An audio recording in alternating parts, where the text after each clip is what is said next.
They say the best things come from the worst shit. Right into this. We're gonna start with Lupe.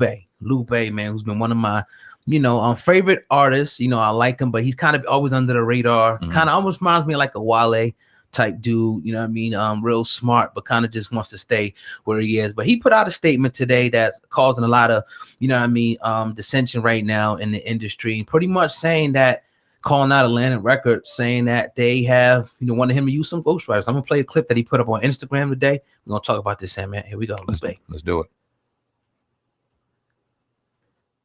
You really bring in, we won't, and Atlantic's so filthy with the shit, is that they would turn around and have a team of writers, a team of producers waiting for you. So once you go through the meeting, they strip away all your esteem, they strip away all your confidence in your own work. They send you right to the studio with this, the hot producer at the time, with the creative team and the writers, and they got whole songs waiting on you. And for some niggas, they even got their raps waiting on you. You wouldn't believe the phone calls I got in the middle of the night from niggas talking about, man, won't you come in to the studio, but let me write all your shit. I mean, I wouldn't want to get that to you, right? As a critic or whatever, like, I'm finna have this dope ass song, it's gonna be huge, it's gonna be all over the radio, I'm finna sell a bunch of records, the video finna be crazy, but I ain't had shit to do with it. All right, so that's Lupe. Right there, pretty much, speaking about his experience with Atlantic Records. And the wrong just, it confirmed with me just a lot, what I'm saying, about the industry and what I kind of already knew, that it's almost like, and it even feeds the, the suspicion more about that a lot of this stuff now is an agenda behind the different music that comes out with the message and everything. But I don't know, man, just crazy that, not from him, but just to hear that it's like this, when you look at, it's just like structure it. All you gotta do is come and perform, but we're going to keep all the royalties. You just come in, it's almost making it just like a job in this situation. But Sam, man, I want to know what you think about this. Lupe coming out, putting Atlantic Records on blast. Well, you see a lot of people that really enjoy their time in the industry. I'm gonna give you some, for example, maybe, I don't know if Lil Pump is signed, but like your Lil Pump or 6ix9ine, or people like this who seek a lot of attention, so to speak, and they don't care about the music. They don't care about the art. They're just out here to claim fame. They love the Instagram attention. They love going on tour and going for fans and not really enjoying the art. They've all have been out here on record and saying that. Right. That's the new age and kind of where we're at. And then we have this other crop of artists who really love what they do, love their artistry, but then are put in a contract where they don't give a fuck about any of that.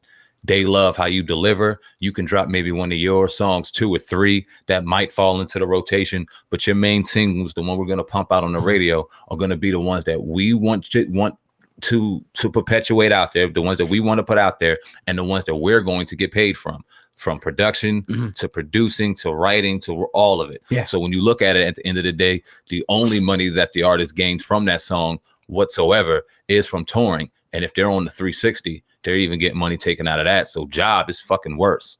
Yeah, and it's like when you look at, when people say it was one point where you had this, form of hip hop that you would call conscious, and then all of a sudden it came in with this niggerized form, gangster hip hop, even though it was the reality, this was being widespread promoted,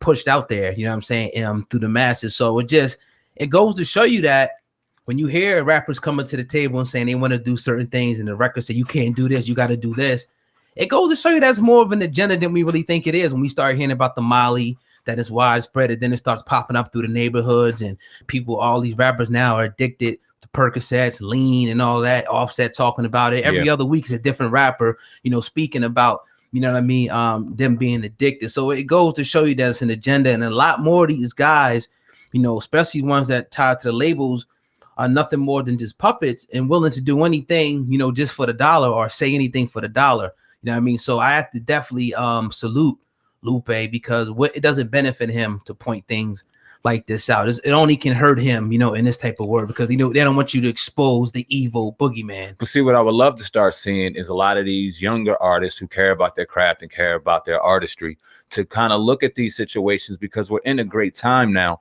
where a lot of people are starting to get hip and starting to see and woke to the dumbass evil that is the music industry, and they're starting to do their thing independently. You see SoundCloud and a number of rappers doing their thing on there. You see just the social media, you see YouTube. There's a number of ways for you to distribute your content, and then you got independent ways for you to distribute that content and gain revenue, it's like no other. So years and years down the road, the music industry, I believe, will be obsolete, but it will always kind of have steam when you have these people who only care about the fame and don't care about the artistry. And when you have a team of writers, producers, and this, and they could just feed motherfucker something, you'll always be able to keep the lights on with the music industry. What I hope to see is people kind of start resonating toward the real and staying away from the fake, even though it might be pumped on us.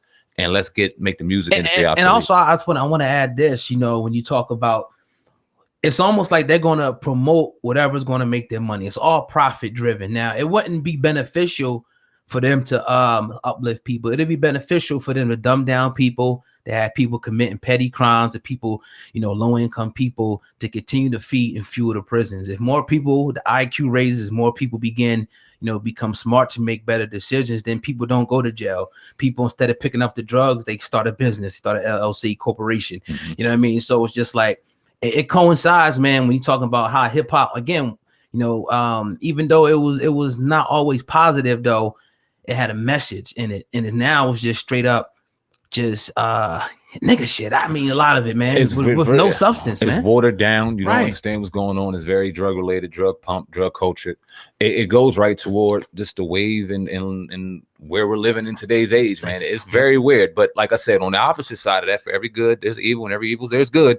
And there's a great crop of real music coming along, and a lot of people getting very smart and understanding this business and doing it their way, the right way. And we had a great interview Tuesday with our brother Kansu, who we're going to start having going every Tuesday. We've been talking about that. And he talked about the music industry and how, as an artist, if you want to really start a successful career, and the do's and don'ts and the first things you need to do before you even think about even dropping a song.